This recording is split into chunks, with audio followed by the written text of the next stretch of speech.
Okay. तो आज की इस वीडियो में हम लोग करने वाले हैं math class 7th R S Aggarwal book से एक्सरसाइज 20A का क्वेश्चन 15 को।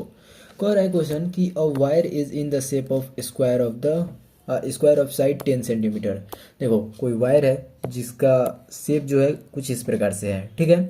अब क्या कह रहा है क्वेश्चन कि इसका साइड जो है वो है तुम्हारा 10 सेंटीमीटर। ये 10 सेंटीमीटर का तुम्हारा वायर है इस तरीके के शेप में। लेकिन क्या करता है कि उस शेप को जो है थोड़ा सा पीट पाट के रिबेंड कर रहा है, यानी दूसरे शेप में बना रहा है। और दूसरा शेप जो है रेक्टेंगल का है, ठीक है।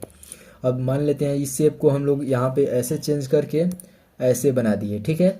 अब इसका लेंथ जो है वो हो जा रहा है 12 सेंटीमीटर।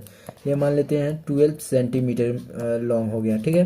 पहले ऐसा था और फिर ऐसा बन गया है, ठीक है। रिबेंड कर दिया गया है, यानी बदल दिया गया है इसके शेप को। तो तुमसे क्या कहा जा रहा है कि इसका ब्रेथ बताना है कि कितना होगा। ये जो लेंथ है यहाँ से यहाँ तक वो हमें कितना होगा ये हमें बताना है।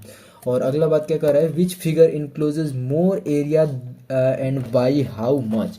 कह रहा है कि अब दूसरा जो लेंथ तुम्हारा जब इसका जो है इतना अलग हो गया, मतलब अब तुम खुद ही सोचो ना कि जो वैल्यू पहले इतना छोटा था वो इतना बड़ा हो गया। तो जाहिर सी बात है कि एक में एरिया कम और एक में एरिया ज़्यादा होगा। तो तुमसे पूछा जा रहा है कि which figure encloses more area and by how much. कह रहा है कि अब तुम्हें बताना है कि कौन से फिगर में ज़्यादा एरिया कवर करेगा और कौन से कम, और कितना ज़्यादा करेगा। तो सबसे पहले तो तुम्हें इसका ब्रेथ मालूम होना चाहिए कि कितना होगा।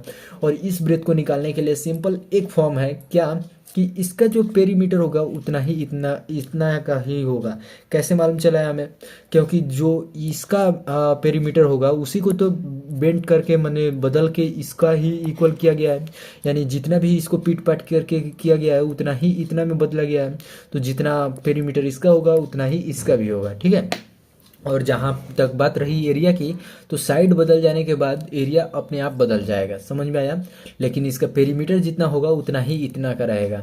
अब सिंपल तुम सोचो ना, पहले जो फिगर तुम्हें ऐसा था, मान लेते हैं कहाँ गया फिगर हमारा, ये इस तरीके का हमारा फिगर था, ठीक है। अब इसी को हम लोग क्या कर रहे हैं, सिंपल इसे हम लोग लमरा दे रहे हैं, ठीक है, ऐसे कर दे रहे हैं, ठीक है। तो ये जो वैल्यू है तुम्हारा, ये एक रेक्टेंगुलर बन गया और पहले था हमारा एक स्क्वायर। तो ऐसे हम लोगों ने कर दिया, ठीक है। ये तो इस तरीके से हमें बताना है कि कितना एरिया जो है किस में ज़्यादा होगा और किस में कितना ज़्यादा होगा, ठीक है। तो इसे हम लोग अब डिलीट करते हैं। और अब देखो हम लोग क्या कर रहे हैं, अब समझो यहाँ पे। अब हम लोग इसे पहले क्लियर कर लेते हैं। अब अब देखो यहाँ पे हम लोग लिखेंगे क्या कि perimeter of square is equal to होगा हमारा पेरीमीटर ऑफ किसके, रेक्टेंगुलर के equal. Perimeter P is equal to perimeter of square हम लोग चाहें तो इस तरीके से डिनोट कर सकते हैं। और ये पेरीमीटर ऑफ रेक्टेंगल को दर्शाएगा, लेकिन तुम चाहो तो फुल फॉर्म लिख सकते हो। तो यहाँ पे हम लोग पूरा लिख लेते हैं, पेरीमीटर ऑफ स्क्वायर इक्वल होगा किसके, पेरीमीटर ऑफ रेक्टेंगल। अब देखो यहाँ पे ये जो वैल्यू है पेरीमीटर ऑफ स्क्वायर, ये हमारा 4 इंटू साइड होता है। तो 4 इंटू में हम लोग 10 सेंटीमीटर कर देंगे, ये हमारा ये साइड है, ठीक है। और रेक्टेंगल का जहाँ तक बात रहा तो 2 इंटू एल प्लस बी होता है। तो एल के जगह पे हमें मालूम चला है 12 सेंटीमीटर, ठीक है। और वहीं पे ब्रेथ की जगह पे हमें नहीं कुछ मालूम है, तो हम लोग उसे वैसे का वैसा छोड़ देंगे। अब देखो ये वैल्यू तो हमारा 40 हो गया और ये हो गया हमारा 24। और सॉरी यहाँ पे सही से लिख लेते हैं 24 को, ये हमारा 24 हो गया और प्लस में हो गया 2 ब्रेथ यानी 2b। अब देखो ये वैल्यू तो है हमारा इधर आके माइनस में हो जाएगा, तो ये हो जाएगा हमारा 2b इज इक्वल टू में हो जाएगा 16, ठीक है। ये हमारा 16 के इक्वल हो गया। b जो है हमारा 8 मीटर के इक्वल आ जाएगा, सॉरी 8 सेंटीमीटर के इक्वल आ जाएगा। ये तो सिंपल सा कैलकुलेशन है, ये भी तुम्हें आना चाहिए। कैसे किए हैं हम लोग, 40 में से 24 को घटाओगे तो 16 आ जाएगा, ठीक है। और 16 को अगर 2 से डिवाइड करोगे तो वो हो जाएगा तुम्हारा 8 सेंटीमीटर। तो ये तुम्हारा ब्रेथ निकल गया। अब देखो, अब चूंकि ब्रेथ निकल गया तो दोनों कोई का पहले एरिया निकाल लो। सो एरिया ऑफ स्क्वायर पहले निकालो, एरिया ऑफ स्क्वायर। और ये वैल्यू हो जाएगा 10 इंटू में 10 सेंटीमीटर स्क्वायर, यानी 100, यहाँ पे सही से लिखो, 100 सेंटीमीटर स्क्वायर।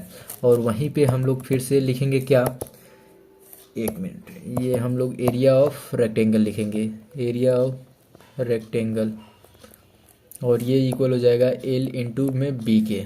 तो एल इंटू में बी, यानी एल हमारा कितना है 12 और ब्रेथ है 8, तो 12 इंटू में 8 कर देंगे, सॉरी यहाँ पे 8 कर दो।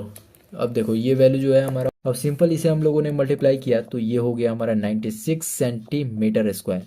तो अब तुम खुद ही देखो कि इसमें जो तुम्हें एरिया देखने को मिल रहा है रेक्टेंगल में, उसका एरिया और साइड का सॉरी स्क्वायर का एरिया में कितना का फ़र्क है और कौन बड़ा है। तो जाहिर सी बात है तुम्हें देखने को मिल रहा है कि एरिया ऑफ स्क्वायर जो है वो हमारा 100 आ रहा है और वहीं पे एरिया ऑफ रेक्टेंगल जो है 96 आ रहा है। तो एरिया ऑफ स्क्वायर बड़ा है, और कितना बड़ा है तो 4 बड़ा है। तो यहाँ पे एक लैंग्वेज लिख लेना क्या, कि hence the square enclose more area। और कितना किया है, इट इनक्लोजेज लिख लेना, it encloses 4 centimetre square more area. समझ में आ गया। और ये बस इतना ही तुम्हारा आंसर था। ये मेन लैंग्वेज है जो तुम्हारा क्वेश्चन चाहता है, और ये सब कैलकुलेशन है, प्रोसेस है, जो भी तुम्हें क्वेश्चन में करने के बाद तुम्हें मालूम चलेगा। तो ये हो गया तुम्हारा क्वेश्चन नंबर 15 का सॉल्यूशन। और इस वीडियो को यहीं पे ख़त्म करते हैं। वीडियो समझ में आ गई होगी तो वीडियो को लाइक करो, चैनल पर नए हो सब्सक्राइब कर देना, अपने दोस्तों के बीच में इस वीडियो को शेयर करना। मिलते हैं अगले वीडियो के साथ, जिसमें तुम्हें अगले क्वेश्चन के ऊपर बात की जाएगी। उन सभी वीडियोज़ का भी लिंक तुम्हें डिस्क्रिप्शन में देखने को मिल जाएगा। मिलते हैं अगले वीडियो के साथ, तब तक के लिए बाय।